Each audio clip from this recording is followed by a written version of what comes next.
Halo, apa kece? Kembali lagi dengan saya. Kalau minggu lalu kita sudah bicara tentang masuknya Islam dengan berbagai macam cara dan jalurnya masing-masing. Dan terima kasih yang sudah mengumpulkan ujiannya kemarin. Em, dan kali ini kita akan melanjutkan apa yang udah kita pelajari minggu-minggu sebelumnya tentang Islam. Yang membuat Islam menarik adalah Islam itu agama yang kemudian pada masa itu mencoba berakulturasi, kita udah belajar juga tentang akulturasi, tentang percampuran gitu ya, mencampurkan antara nilai-nilai kenusantaraan dengan agama Islam. Karena memang hanya dengan cara itu Islam kemudian menarik. Karena terlihat ada keinginan berasimilasi terhadap masyarakat Nusantara pada saat itu. Dan kita tahu ya Islam mungkin agama yang kemudian masuk melalui perdagangan, melalui pernikahan dengan gaya yang membawa perdamaian gitu. Ya. Lalu kita hari ini akan belajar tentang yang namanya akulturasi peradaban Islam dengan budaya Hindu-Buddha serta dengan budaya asli masa praksara di Nusantara. Jadi memang Hindu-Buddha juga banyak berasimilasi dengan budaya-budaya masa lalu sebelum agama masuk gitu ya. Jadi mereka saling beradaptasi lah dengan caranya sendiri. Gitu. Kalau kita lihat di samping kanan itu ada gambar masjid. Ini masjid yang ada di Kudus. Kalau kalian searching Masjid Kudus gitu, ini Menara Kudus gitu ya kan, suatu menara yang sama sekali tidak ada kearap-arapannya gitu. Ini sangat Hindu, sangat candi gitu, dan ini kemudian tidak pernah menjadi masalah karena memang that's a part of our culture ya, bagian dari budaya kita gitu. Untuk itu kita mulai dulu apa yang alasan mengapa Islam kemudian melakukan akulturasi dengan Hindu dan Buddha ya. Yang paling utama ya harus agar diterima gitu ya.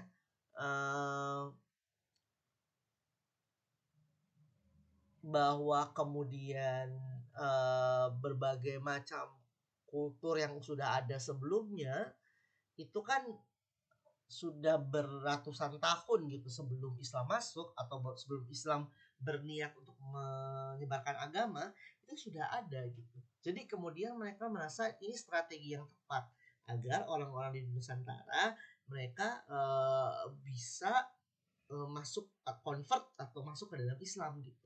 Ini strategi sebenarnya. Jadi dalam penyebaran agama pun ada strateginya. Tidak hanya main bola, tidak hanya biar naik kelas, biar dapat nilai bagus. Untuk menyebarkan agama itu ada strateginya. Dan strateginya salah satunya adalah akulturasi. Mau nggak mau, ya. Selain tentunya pernikahan dan lain-lain. Jadi kalau pernikahan itu kan di ruang personal gitu ya, di dalam rumah. Tapi kalau di ruang publik gitu, misalnya ingin membangun masjid, lalu masjidnya itu menggunakan tiba-tiba mungkin kubah yang seperti apa, menara yang besar, itu pada saat itu belum bisa diterima oleh masyarakat pada saat itu. Makanya strateginya adalah bagaimana caranya membuat ruang-ruang sosial seperti masjid, kemudian masjid misalnya karena itu tempat beribadah, kemudian berakulturasi dengan agama yang sudah ada gitu. Nah, pada saat Islam berkembang, seni bangunan berupa tempat pemujaan berupa masjid. Masjid didirikan dengan menganut gaya arsitektur khas Nusantara. Terdapat beberapa masjid yang dibangun dengan gaya pundek berundak atau menyamai tumpeng. Semakin kalah semakin kecil. Lokasi masjid didirikan di daerah puncak atau mungkin dari di sebelah barat alun-alun Keratin. Contoh, Masjid Agung Demak, Masjid Sunan Gunung Jati, dan tadi Masjid Kudus yang kita lihat contohnya. Ini yang di bawah ini Masjid Demak nih. Jadi punden berundak ini kan sebenarnya datang dari prasejarah ya.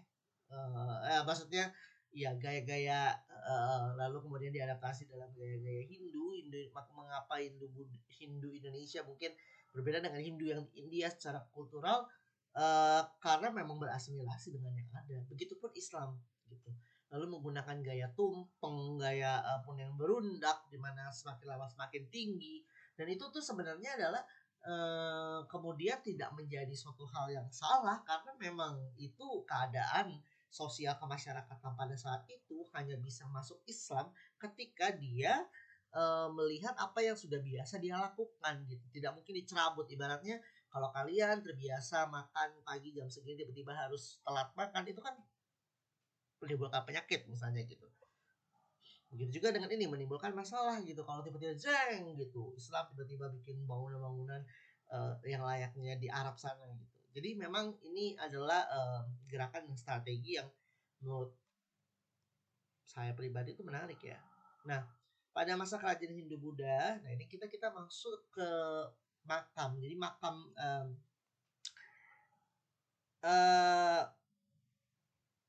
makam-makam raja-raja Islam ya, itu banyak terinspirasi desainnya dengan makam-makam raja-raja Hindu Buddha gitu. Terutama mungkin yang fakta yang mungkin juga kita mungkin harus tahu, bahwa ternyata batu nisan pun itu terinspirasi dari budaya Hindu Buddha gitu. Dan dulu dibuatkan prasasti, lalu ditaruh di dekat masjid. Ya layaknya apa yang mereka lakukan ketika masih Hindu Buddha masih ada. Jadi hanya berubah prosesinya saja, tapi ya sama ya, terutama di Jawa. Nah, selain makam-makam dan bangunan, masjid yang kemudian berasimilasi dengan budaya Hindu Buddha gitu ya, berakulturasi dengan agama Hindu Buddha. Begitu pula dengan kitab-kitab buku gitu. Pada masa Hindu Buddha terdapat seni pahat berupa relief yang terdapat di bangunan suci itu. Relief itu kan sebenarnya juga terjadi ya di Candi Borobudur, atau kalau Prambanan, candi-candi Hindu Buddha tuh selalu ada gambar, lalu ada. Nah, tapi kalau Islam reliefnya lebih ke kaligrafi, ayat-ayat Quran yang kemudian dipahat di atas batu, di tembok misalnya. Itu kan juga gaya-gaya Hindu Buddha. Kalau misalnya kita lihat, kalau mungkin ada yang pernah ke candi-candi ya, kemudian hadis-hadis ayat suci Al-Quran ditulis bukan hanya itu, tapi juga di kris, di hiasan mimbar. Nah, itu banyak juga mimbar-mimbar itu kan juga banyak kalau kita lihat ya, mimbar itu kebanyakan juga diukir, dan ukiran itu sebenarnya adalah karakteristik Hindu juga yang namanya relief candi gitu. Nah, pada masa Islam kita bicara karya sastra. Nah, ini baru karya sastra. Tadi kita ngomongin budaya, sekarang kita ngomongin karya sastra. Selama Islam masuk tuh, karya sastra itu juga berkembang gitu. Karya sastra itu maksudnya karya tulis gitu ya. Ada yang namanya hikayat, yaitu dongeng, ataupun jadi menyebarkan Islam dengan gaya seperti mendongeng gitu, mengisahkan kisah-kisah Nabi misalnya kayak gitu ya. Hikayat-hikayat Raja Pasai, hikayat si miskin, hikayat Hamzah, hikayat Bayan Budiman, hikayat perang Sabi. Jadi mereka menggunakan hikayat, jadi bercerita sambil menyebarkan pesan-pesan keislaman. Lalu ada namanya suluk. Suluk adalah karya sastra berisi tentang tasawuf, keesaan dan keberadaan Allah Subhanahu wa Ta'ala. Contohnya suluk Sukarsa, suluk Syarab, suluk Ashikin, dan suluk Malang Sumirang. Jadi memang suluk itu karya sastra juga, tapi dia isinya tuh lebih ke ajaran-ajaran ketuhanan, keesaan Tuhan, untuk tasawuf gitu ya kalau dalam bahasa Islam. Lalu juga ada kitab juga kitab yang tadinya berisi gaya hidup Hindu Buddha, kemudian kitab itu diceritakan bicara tentang gaya hidup keislaman gitu. Kalau ada Babat, nah Babat ini juga cerita ya. Babat itu lebih kayak cerita sejarah tokoh Islam disertai dengan mitos dan kepercayaan masyarakat. Contoh Babat Rajawi, Babat sejarah Melayu, Babat Giyanti. Jadi memang Islam kemudian masuk dengan gaya-gaya naratif gitu kalau bahasa ini ya, bernarasi, bercerita. Karena memang bercerita dengan apapun, lewat budaya, lewat ukiran, lewat bangunan, lewat kitab, lewat suluk, lewat mendongeng. Jadi memang itu adalah gaya-gaya yang kemudian menjadi strategi penyebaran agama Islam ketika saat itu. Nah, selain budaya, agama, bangunan, pemerintahan pun banyak kerajaan-kerajaan Islam kemudian yang terinspirasi dari kerajaan-kerajaan Hindu Buddha. Sistem pemerintahannya menggunakan dipimpin oleh seorang raja. Raja itu titisan dewa hidup bumi. Pada masa Islam, sistem kerajaan berubah menjadi sistem kesultanan, dipimpin seorang sultan. Sultan merupakan wakil Tuhan yang menegakkan perintah-perintah Tuhan di bumi. Lebih mirip. Yang satu raja, yang satu sultan. Nama aja diganti. Tapi kemudian itu karakteristiknya ya sama bentuknya, kerajaan. Lalu ada sistem kalender. Tadi juga kalian bisa baca ya tentang bagaimana Hindu Buddha Mas Nusantara tuh banyak banget terinspirasi dari kalender Hindu Buddha ya. Ada di Jawa tuh ada sistem, karena gini, karena kalender Jawa kurang lebih sama dengan kalender Arab yang berpusat pada bulan. Beda dengan Masehi ya, dia berpusat pada matahari. Kalau Islam, kalender Hijriah atau kalender Jawa itu dia cenderung sama itu, menggunakan perhitungannya melalui perputaran bulan. Nah, nama-nama bulannya pun ya juga dari yang tadinya mungkin Muharram gitu jadi Suro. Lalu ada Safar jadi Sapar gitu. Jadi nama-namanya kemudian juga beradaptasi, berakulturasi menjadi nama khas Islam yang ada di Nusantara pada saat itu.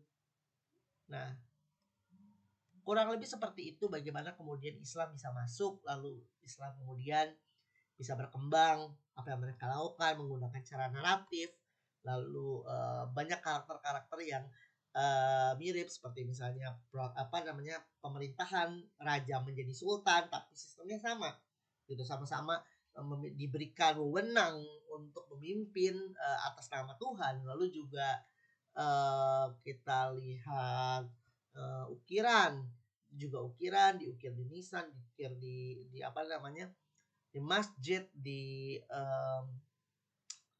mana namanya di mimbar, itu juga terinspirasi dari relief-relief yang ada di candi-candi. Jadi memang kita ini tidak bisa lepas dari itu semua. Jadi ada karakteristik tersendiri. Nah, untuk itu ada pertanyaan silakan ditanyakan di grup.